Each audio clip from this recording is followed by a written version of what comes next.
और राहुल गांधी जी को तो हरियाणा की जलेबी पसंद है, उनकी तनख्वाह जलेबी के रूप में दे दीजिए। क्या आप इसको स्वीकार करेंगे क्या? जब आप इसको स्वीकार नहीं करेंगे तो आपने इतना घोर अन्याय क्यों किया था कि लोगों को काम के बदले अनाज देकर उनके रोजगार छीनने का काम किया था? लोग राम राज्य की कल्पना करते हैं, उसी राम राज्य को लाने के लिए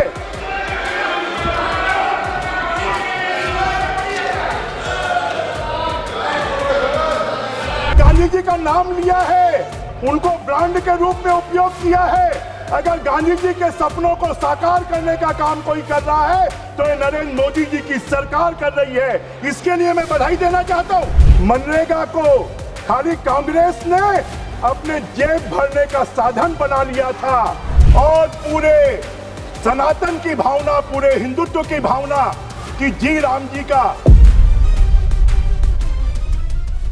विरोध करता हूं। ब्रिजमोहन जी, गांधी जी भी राम का नाम लिया करते थे। हाँ, ब्रिजमोहन जी। माननीय सभापति महोदय, मैं इस देश के इतिहास में पहली बार एक ऐसा बिल लाया गया है जो ग्रामीण अर्थव्यवस्था को ताकत देगा, जो ग्रामीण अर्थव्यवस्था को मजबूत बनाएगा, भारत के गांवों को स्वावलंबी बनाएगा, भारत के गांवों को बेरोजगारी से मुक्त करेगा, भारत के गांवों को साधन से युक्त करेगा, भारत के गांवों को सिंचाई से युक्त करेगा, भारत के गांवों को संसाधन से युक्त करेगा, भारत के गांवों में सड़क, पानी, बिजली ये मिलेगी, भारत के गांवों में जल संसाधन मजबूत होंगे। बाढ़, सूखा और भूकंप आने पर भारत के जो गांव हैं, अगर कोई ऐसी महामारी आएगी तो उसका सामना करने की शक्ति प्राप्त होगी। ऐसा एक विधेयक इस सदन में 2005 के मनरेगा विधेयक को विलुप्त करके और नया विधेयक लाया जा रहा है। मैं इसके लिए देश के प्रधानमंत्री जी को और ग्रामीण विकास मंत्री शिवराज सिंह चौहान जी को बहुत बहुत बधाई देता हूं, बहुत बहुत शुभकामनाएं देता हूं। माननीय सभापति महोदय, अभी माननीय जयप्रकाश जी बोल रहे थे, देखिए प्रभु राम जी अगर चाहते हैं, 500 साल तक प्रभु राम जी का मंदिर नहीं बना था। प्रभु राम जी ने जब चाहा तो राम जी का मंदिर बन गया। अब प्रभु राम जी चाहते हैं कि गांवों का विकास हो, प्रभु राम जी चाहते हैं कि विकसित भारत के साथ साथ में विकसित गांव बने, और इसके लिए प्रभु राम जी ने, शायद शासन ने भी नहीं सोचा होगा। वी का मतलब है विकसित, बी का मतलब है भारत, जी का मतलब है गारंटी, और आर का मतलब है रोजगार, आजीविका का मतलब है आर, मिशन का मतलब है एम। जी राम जी बीबी, जी राम जी नाम अपने आप आ गया, इसको किसी को लाने की जरूरत नहीं पड़ी, और इसके लिए मैं प्रधानमंत्री जी को बधाई देता हूं। राम राज्य लाने के लिए इस देश में राम राज्य लाने के लिए, अरे हमारे गांव गांव में लोग राम राज्य की कल्पना करते हैं, उसी राम राज्य को लाने के लिए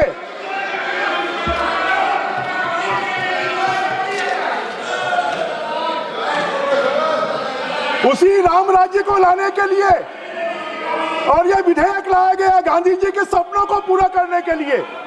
आपने तो गांधी जी के नाम, खाली गांधी जी का नाम लिया है, उनको ब्रांड के रूप में उपयोग किया है। अगर गांधी जी के सपनों को साकार करने का काम कोई कर रहा है तो ये नरेंद्र मोदी जी की सरकार कर रही है। इसके लिए मैं बधाई देना चाहता हूं। माननीय अध्यक्ष, माननीय सभापति महोदय, देश के गांवों के बारे में 1960 में भी सोचा गया, 1971 में भी सोचा गया, 1980 में भी सोचा गया, 1993 में भी सोचा गया, 1999 में भी सोचा गया, और 1977-78 में तो एक अजूबा हो गया कि काम के बदले अनाज देंगे।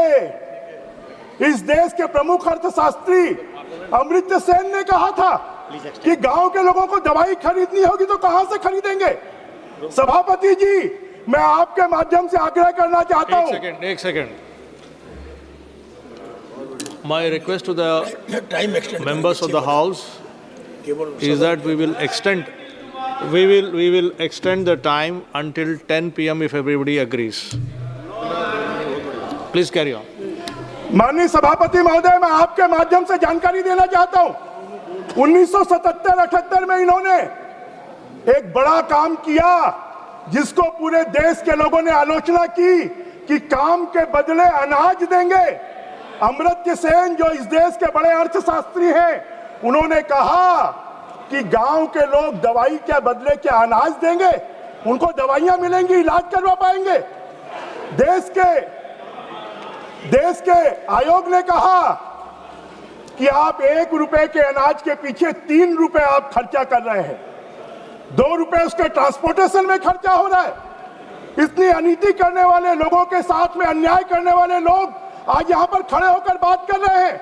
मैं आपसे कहूंगा, माननीय अध्यक्ष महोदय कोटा से आते हैं, जरा अगले महीने की जो तनख्वाह है वो जरा कोटा की कचौड़ी के रूप में इनको दे दीजिए तो ज्यादा अच्छा होगा।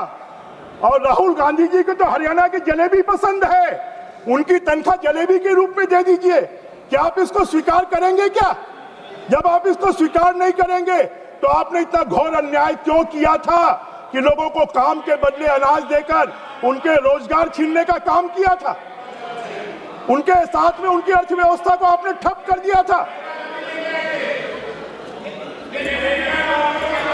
आपके पॉइंट वाइज बोलिए, सुनना मत उनको। माननीय अध्यक्ष महोदय, मैं नरेगा में ही बात कर रहा हूं। माननीय अध्यक्ष महोदय, ये जो नरेगा है ये 100 दिन की जगह 125 दिन का रोजगार देगा। इसका क्या आप स्वागत नहीं करते हैं? इसका क्या आप स्वागत नहीं करते हैं? माननीय अध्यक्ष, माननीय सभापति महोदय, ये आजीविका की सुरक्षा की गारंटी देगा। क्या आप इसका स्वागत नहीं करते हैं? क्या ये उनको अगर रोजगार नहीं मिलेगा 15 दिन के अंदर में उनको रोजगार देना पड़ेगा? अगर उनको रोजगार नहीं मिलेगा तो उनको बेरोजगार भत्ता देना पड़ेगा। क्या आप इसका स्वागत नहीं करते हैं? क्या विकसित ग्राम पंचायतों को बनाने का आप स्वागत नहीं करते हैं?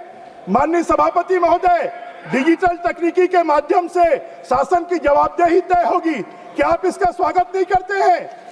माननीय सभापति महोदय, टिकाऊ परिसंपत्तियां बनेंगी। क्या आप इसका स्वागत नहीं करते हैं? पहले तो क्या होता था, गड्ढे खोदते थे, गड्ढे भर देते थे, क्या निर्माण का काम हुआ इसके बारे में कोई जानकारी नहीं होती थी। उसमें कितना भ्रष्टाचार हुआ, कितनी जांचें हुई, कितने लोगों के खिलाफ में कार्रवाई हुई। मनरेगा को खाली कांग्रेस ने अपने जेब भरने का साधन बना लिया था, फर्जी मास्टर रोल का साधन बना लिया था। आज उसमें सुधार करने का काम हमारे शिवराज सिंह चौहान जी कर रहे हैं। वो ग्रामीण परिवेश से आते हैं, वो खेती किसानी से आते हैं, वो 4 बार मुख्यमंत्री रहे हैं, अभी सांसद हैं। मैं उनको बधाई देना चाहता हूं। आज वो मंत्री हैं, उनको मैं बधाई देना चाहता हूं कि उन्होंने बहुत अच्छा विधेयक लाया है। पहले फर्जी हाजिरी के रजिस्टर होते थे, वो फर्जी हाजिरी के रजिस्टर को समाप्त कर डिजिटाइज मास्टर रोल बनाने की प्रक्रिया प्रारंभ हो रही है। क्या आप उसका स्वागत नहीं करते हैं? माननीय सभापति महोदय, टिकाऊ परिसंपत्तियों का निर्माण होगा।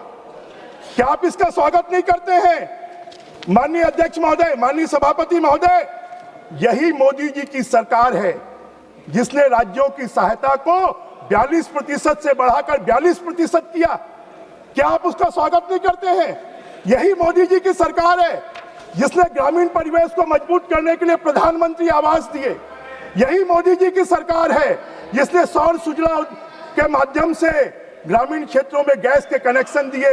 यही मोदी जी की सरकार है जिसने ग्रामीणों को 5 लाख रुपए का इलाज मुहैया करवाया। यही मोदी जी की सरकार है जिसने रूफटॉप बिजली लगाने के लिए, सौर बिजली लगाने के लिए लोगों के लिए व्यवस्था की। यही मोदी जी की सरकार है जिसने जल जीवन मिशन के तहत ग्रामीण व्यवस्था को मजबूत करने के लिए घर घर में नल जल योजना का प्रारंभ किया। क्या आप इसका स्वागत नहीं करते? अब ये जो रोजगार गारंटी जी राम जी योजना आ जाएगी तो ग्रामीण अर्थव्यवस्था इतनी मजबूत होगी, गांव में सड़कें बनेगी, गांव में बिजली मिलेगी, गांव में पानी मिलेगा, गांव में पंचायत भवन बनेगा, गांव में स्कूल भवन बनेगा, गांव में अगर किसी प्रकार की पहले इसके लिए पैसे की आवश्यकता नहीं थी। अभी जयप्रकाश जी बोल रहे थे कि आपने 60-40 कर दिया। अरे हमने 32 से भी 42 किया है। और इस योजना के माध्यम से राज्यों की बाध्यता होगी कि ग्रामीण के विकास के लिए राज्य भी अपना शेयर दे और केंद्र सरकार भी पैसा 60% देगी, तो गांव की अर्थव्यवस्था मजबूत होगी। माननीय सभापति महोदय, गति शक्ति योजना और विकसित भारत योजना के तहत सभी कामों को एडजॉइन किया जाएगा। सबमर्जेंस के तहत वहां पर विकास के काम किए जाएंगे। गांव को आजकल हम देखते हैं कि शहरों की अर्थव्यवस्था खराब हो रही है, शहरों की ट्रैफिक व्यवस्था खराब हो रही है, लोग अपने काम के लिए, अपने रोजगार के लिए शहरों में पलायन कर रहे हैं। जब विकसित गांव होंगे तो फिर वहां का नौजवान शहरों में नहीं आएगा, वो अपने गांव में ही काम करेगा। जब खेती के लिए सुविधाएं होंगी तो अपने गांव में ही काम करेगा।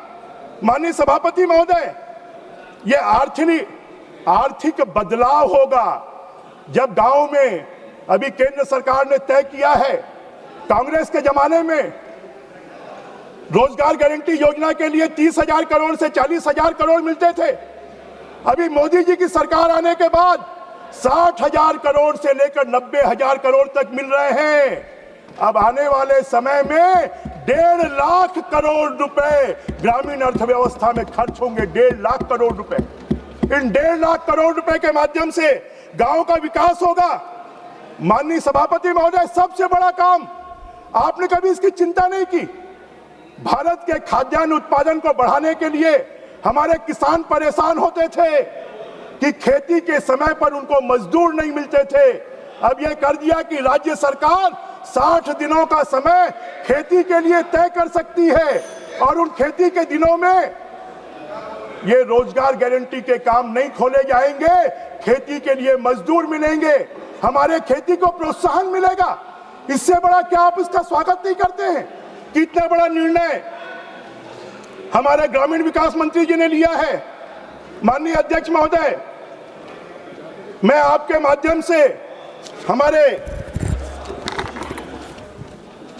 विपक्षी साथियों से पूछना चाहता हूं, इसके अगर आप उद्देश्य पढ़ेंगे, ग्राम पंचायतों के विभिन्न आवश्यकताओं को पूरा करने के लिए प्रधानमंत्री गति शक्ति के साथ एकीकृत विकसित ग्राम पंचायत योजना के माध्यम से अभिसरण, संतृप्ति चलन योजना और पूर्ण सरकारी परिधान को संस्थागत करने हेतु भू स्थानिक प्रणाली, डिजिटल लोक अवसंरचना तथा संचालित ब्लॉक, जिला, राज्य और राष्ट्रीय स्तर पर संचालित ऐसी योजनाओं के साथ जिला और राज्य योजना का तंत्र बनाएंगे। कंक्लूड कीजिएगा। एक केंद्रीय तंत्र बनेगा, एक राज्य का तंत्र बनेगा, एक जिले का तंत्र बनेगा और उसके लिए पूरे नियम अगर कोई बनाएंगे तो केंद्र की सरकार बनाएगी और उस तंत्र के माध्यम से पूरे देश के गांवों को विकास की योजनाएं बनाई जाएंगी।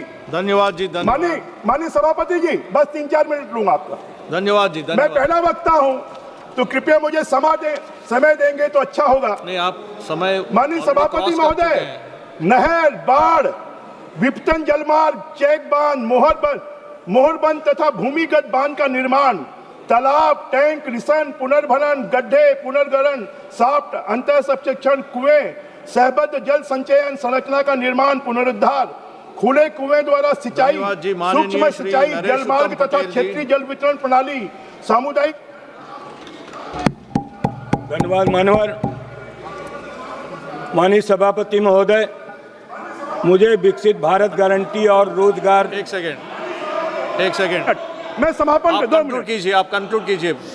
माननीय सभापति महोदय, मैं इस जी राम जी विधेयक के लिए माननीय प्रधानमंत्री जी को, शिवराज सिंह चौहान जी को, कि उन्होंने एक ऐतिहासिक बिल लाया है और पूरे सनातन की भावना, पूरे हिंदुत्व की भावना कि जी राम जी का ऑटोमेटिक नाम उभर कर सामने आ गया। इसके माध्यम से जब जी राम जी का नाम लेंगे तो इसमें भ्रष्टाचार रुकेगा, इसमें गलत काम रुकेगा और जो गांव की अर्थव्यवस्था है वो मजबूत होगी। मैं प्रधानमंत्री जी को और शिवराज सिंह चौहान जी को धन्यवाद देते हुए आपने समय दिया, इसके लिए मैं आभार व्यक्त करता हूं। जय हिंद। और छत्तीसगढ़ का भी विकास तेजी से होगा, क्योंकि छत्तीसगढ़ धन्यवाद माननीय सभापति महोदय। और वहां का सभापति महोदय, मुझे